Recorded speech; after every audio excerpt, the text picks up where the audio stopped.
everybody, my name is Sarkis Bakalyan and I'm your host for the Armenians podcast. Now, going back to my name, I've always introduced myself as Sarkis Bakalyan in the American institution, and I just figured that would be easier to say and I wouldn't get a lot of slack, I wouldn't get that, oh, what, how do you say your name, I've gotten that a few times when introducing myself, but as a person who has an ethnic Armenian name, it goes without saying, you might have some trouble saying Sarkis to begin with, but it sounds easier to say than Sarkis. Now, I was born and raised in Los Angeles, California, and I was always told by my parents that, to be Armenian is a special thing, and you should be proud to be Armenian. Now, I always wondered why. I never understood why growing up. But as time progressed and the more I thought about it, I kind of realized, it is pretty special being Armenian because there aren't too many of us out there. If you look, there are approximately 11 million Armenians worldwide, and there are approximately 7.53 billion people in the world. And that's according to 2017's consensus. But if you do the math, you divide 11 million by 7 billion approximately, right? It's 0.16% of the world's population. That's my mind exploding. So there aren't that many of us out there. Now, 11 million might sound impressive in retrospect, but compared to the world's population, it's a small percentage, as you saw. But being of a minority in the world, there had to have been something that we contributed as a people, right? Now, I found this list online, and as I was going through it, I realized, wow, I didn't know some of these things, and that makes me even more proud to be an Armenian person. We're not that many people, but we contributed so much to the world. And you'll see what I mean once we go through this list. So number 12, it says there is no discrimination between tourists and locals in Armenia. When I visited Armenia in 2006, I was 13 years old. It was my first time going. And I didn't notice any discrimination. People were the nicest. And the cool thing is tickets to all attractions in Armenia are priced the same for both locals and tourists. Unlike in other countries where sometimes they're, the price 10 times higher or even worse. And also, it's free to enter any church in Armenia. And hold on to that thought because churches are a very important thing for Armenians. You'll see why. Number 11, there's a Stork village in Armenia. Now, I didn't know this, but there happens to be a village where there are wooden posts where there are stork nests sitting on top of those wooden posts. And this is found near the Norvanank church. It's pretty cool. I didn't know that. And interestingly, these storks actually migrate to Africa every year before the winter arrives, and they come back during the spring, which is pretty awesome. Number 10, Yerevan is also known as the Pink City. Why is it called the Pink City? Well, because the buildings are actually made out of naturally colored volcanic rock. Now, I didn't know this either, but that's pretty cool. And if you look at pictures of Armenia and you look at the buildings, you'll notice that they're there's a pinkish shade to the color scheme. So it's quite interesting. Number 9, the apricot is one of the symbols of Armenia. Now, fun fact, if you notice, the Armenian flag is red, blue, and orange, right? Now, the orange color on the bottom, it actually represents apricots. Apricots are orange. Now, the apricot is such a big thing in Armenia that, in fact, the Armenian musical instrument called the duduk, the body of that instrument is actually made out of aged apricot wood. It's pretty awesome if you ask me. Number 8, the entire country worships Mount Ararat, which is also the national symbol of Armenia. Now, Ararat is a very famous mountain to Armenians, but it's paired with another mountain called Masis. So Masis is the small one, Ararat is the big one. But Ararat is very well known, and one of the main reasons is because Noah's Ark is believed to be sitting on top of Mount Ararat. Now, if you don't know the story of Noah's Ark, it's a story where God tells this man named Noah that there will be a big flood, huge flood, it'll be continuously raining, and you gotta just get out of there. So he collects his family, he gets 2 of each animal, and he creates this ark, which is like this ship, if you will. And like that, a flood happens, and his ship or ark gets taken to the top of Ararat, and they say it's still there to this day. Number 7, Armenians bake their lavash underground natonid. Now, if you don't know what lavash is this flat bread that Armenians love. Love. Now, the traditional way of making lavash is they stretch out the dough until it's pretty thin, and they smack it against the wall of the tonid, which is the underground oven, and it just bakes like that. Yeah. Also, speaking of lavash, if you want to try lavash and you don't want to go outside, especially during this time, you can go check out a website called breadmasters.com. Shipping is free. They ship straight to your door, and you get to taste awesome, delicious lavash for the first time if you haven't done so already. Shout out to my sister-in-law for giving me this website. Number 6. Armenia is one of the oldest wine-producing countries in the world. Now, Armenia's location is very interesting because the soil there is very fertile. You know, it's hard to find a place where it's not fertile. And because of that, they can easily grow high-quality grapes, which, you know, wine is made out of. Also, pomegranates are a symbol of Armenia. In local mythology, the fruit symbolizes fertility and good fortune. Yes, yeah. And there are some wines that actually are made from pomegranates as well. Number 4, the first church in the world was made in Armenia. Yeah, isn't that cool? And the reason being is because Armenians were the first ones to adapt to Christianity. If you didn't know this, now you know. Armenians were the first ethnicity to adapt to Christianity. And if you want to visit this church, it's called the Holy Echmiadzin. It was the first state church built in the world back in the early 4th century. 4th century! And its location is actually the headquarters of all the churches in Armenia. And it's one of the most visited pilgrimage sites in the world. Number 3, Armenia is one of the only mono-ethnic countries in the world. 97% of the people living in Armenia happen to be Armenians. You know, and the rest 3% are other, you know, ethnicities. Now in America, we have a very diverse group of people across the board.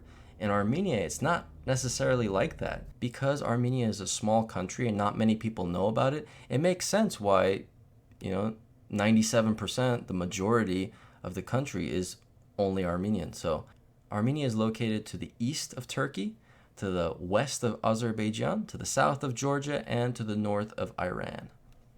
It's a very small country, but it's there. It's there. Number 2, Armenia was the first country to have adopted Christianity as its state religion. Yep. Just like I said before, 97% of the population today, which are Armenians, are Christians, and Armenia has one of the most beautiful churches in the world, which is the Holy Echmiadzin. It goes without saying that when you're born as an Armenian, you're by default a Christian. And that's not necessarily a bad thing. I mean, I'm a proud Armenian and Christian.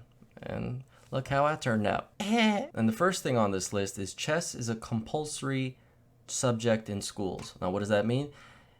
It is mandatory to learn chess in class in Armenia. It's quite interesting because if you go to school here, it's more of an elective than anything else if you want to learn chess. But I learned chess from a very small age from my grandfather. He loved chess. We played it all the time, and my brother actually teaches chess at his school, so that's pretty cool. But if you didn't know, most international chess tournaments happen at the Tigran Petrosyan Chess House, which is located in Armenia. So those are some things that make us Armenians proud to be Armenian and what we have contributed to the world. But also, there are some famous people that are Armenian that you might know. For example, Andre Agassi, the famous tennis player. Ivan Ivasovsky, Charles Aznavour, the singer, the famous renowned French singer. Ross Bagdasarian, the cartoonist, the creator of the Chipmunks. You guys remember Alvin and the Chipmunks? He's the creator of it. Yep. Cher. Everybody knows Cher. Her actual name is Sherilyn Sarkisian, if you did not know. Princess Diana, if you did not know, is 164th Armenian. I did not know that either. Dr. Raymond Damadian, inventor. Adam Egoyan, the director, won 1997 Cannes Grand Prize and 2 Oscar nominations for The Sweet Hereafter. Arshil Gorky is a famous painter. Kalust Gulbenkian is an oil baron. Steve Jobs apparently is part Armenian. I did not know this. Kim Kardashian, famous Kardashian family. They're all Armenian, if you did not know. Gary Kasparov, famous chess player, renowned, ranked number 1 in the world, Howard Kazanjian, producer. Kurt Kerkorian, he was a businessman who actually owned the MGM Grand and MGM Studios in Las Vegas. So, Dr. Jack Kevorkian is a physician. Aram Khachaturian was a famous composer. If you know this music, here, let me play it for you. He did this.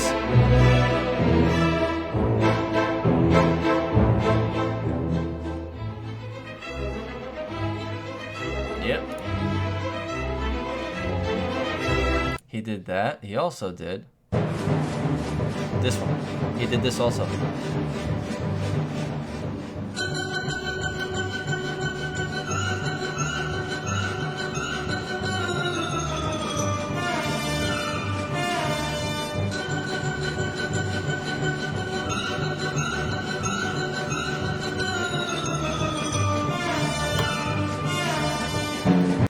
Yep. The more you know. Let's see who else.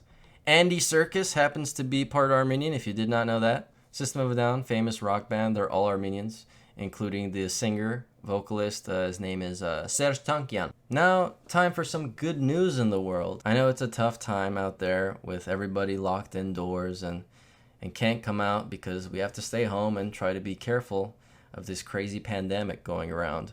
But there are some good news, good things to talk about, and let's talk about it now. Now, there's this company that was co-founded by an Armenian person named Nubar Afeyan that has developed the coronavirus vaccine, or a possible coronavirus vaccine. Moderna Therapeutics, a biotech company co-founded by Nubar Afeyan, co-founder of the Aurora Humanitarian Initiative, has shipped the first batches of its COVID-19 vaccine, reported Time magazine.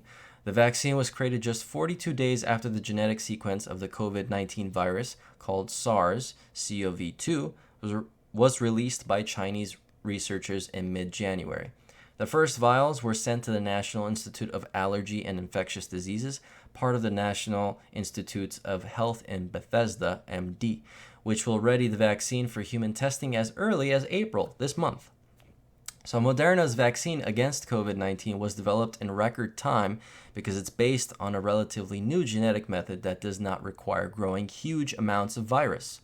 Instead, the vaccine is packed with mRNA, the genetic material that comes from DNA and makes proteins. Now, there's a possible chance that this potential vaccine could be a cure. And moving on to this next story, I thought this was really nice. Armenians in China show support for Wuhan in battle against coronavirus. I thought this was really nice because there are so many Armenians in the world that know how to speak Mandarin, and that's so cool. And there's this video that shows Armenians speaking in Mandarin, saying like, "We support you, Wuhan. You know, we're here for you. So, you know, be strong." Armenians with China. Wuhan 加油！湖北加油！中国加油！中国加油！ So they're saying "Jiayo," stay strong. You know, they're words of motivation and words of empowerment, so that people can, you know, keep going in this time of crisis. So, in case you were wondering what they were saying, I totally didn't look that up. 武汉加油！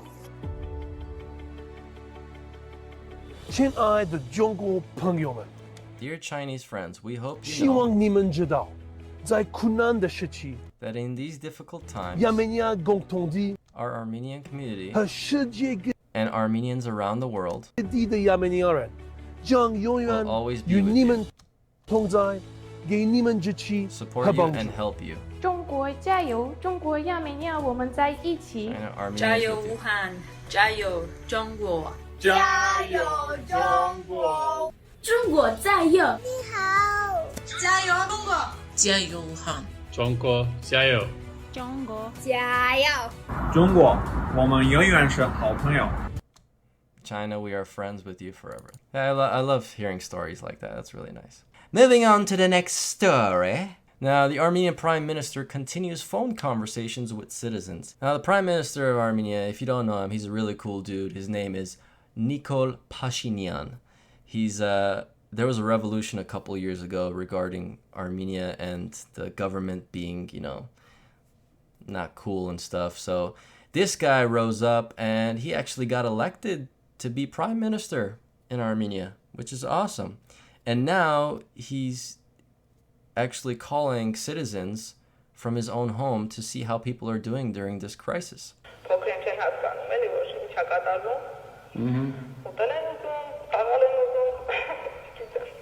Խաղալը ոնց է կապահում։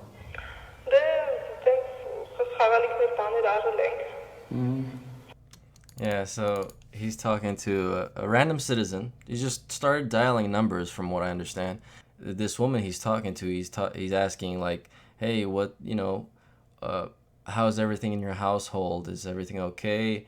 Like, if you have children, how are they holding up in this situation? And the mom is responding by saying, they just want to play, they want to go outside. And Prime Minister is saying, well, how do you do, what do you do if they want to play outside? And the mom says, well, we have toys that they play with. Այսինքն հիմա սնունդ առնելու բանի տենց պրոբլեմներ չունեք։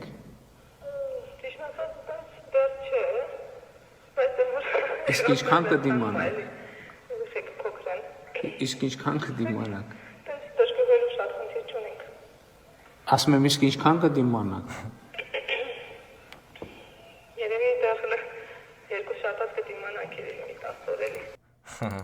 So there's this other woman that he's talking to. He's asking like, so how long will you guys last? Do you guys have enough supplies? And the woman is saying, well, we could last about 2 weeks with what we have, about 10 days to 2 weeks. So now if you have any stories like that, like good, nice stories that are empowering and encouraging to people, please send them over to us at our Instagram at 4D, the number 4, letter D, _ legacy. All right. Again, that's at 4, the number 4, D _ legacy. Send them over to us and we'll share it on here for you to enjoy. And I want to end today's podcast by teaching you a word in Armenian. If you don't know Armenian, well, you're going to learn through this podcast. That's right. First word I'm going to teach you is barev. How do you spell that? B-A-R-E-V. That's in English letters, of course. And this is how you write it in Armenian. Barev. B-A-R-E-V. Barev. And that's pretty much like a general greeting, like saying hello. When you go and shake somebody's hand, not that you should nowadays, not right now, maybe like 7 months down the line, you go to a person and you shake their hand and you say barev. That's like greeting. It's a hello. Yeah. But don't worry, this isn't the only word you'll learn. If you continue listening or watching the podcast, we'll teach you other stuff like բարի գիշեր, շնորհակալություն, գնաս տեղից, ինչ ես անում, stuff like that. Now, this episode was brought to you by 4D Legacy, a media company based in San Francisco. You can check out their website at www.4dlegacystudios.com. I want to thank Armen Dilanchian, our executive producer, Aya Haja, our marketing director, and Daryl Good of Chrome 7 and original host of this Armenians podcast, based out of New York. Most importantly, we want to thank you, our wonderful audience, for taking the time to listen to us. We really appreciate it. You can also follow us on Twitter and Instagram, as I said before, at 4D, that's the number 4, letter D, _ legacy on Instagram. And make sure to send us your feedback via email, info@4dlegacycontent.com.